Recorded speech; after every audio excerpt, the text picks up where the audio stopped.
મહારાષ્ટ્રના રાજ્યસભાના સાંસદ ઇમરાન પ્રતાપ ગઢીને કોર્ટે આપ્યો ઝટકો. જામનગરમાં નોંધાયેલી ફરિયાદ રદ કરવાની અરજી કોર્ટે ફગાવી.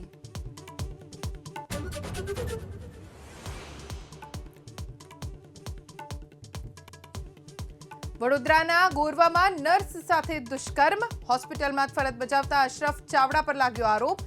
પોલીસે આરોપીની ધરપકડ કરી લવ જેહાદના એંગલથી શરૂ કરી તપાસ. ભાવનગર એસઓજીએ નશાકારક સિરપના જથ્થા સાથે એકની કરી ધરપકડ. 397 નશાકારક સિરપની બોટલ્સ કરાઈ જપ્ત. જથ્થો સપ્લાય કરનારી યુવતીની પોલીસે શરૂ કરી પૂછપરછ.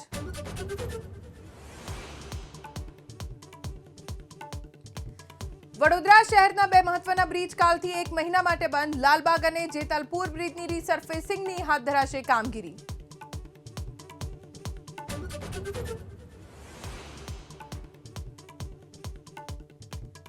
અમદાવાદમાં 26 જાન્યુઆરીના કોલ્ડ પ્લે કોન્સર્ટનું થશે live streaming. Cold play social મીડિયાના માધ્યમથી કરી જાહેરાત.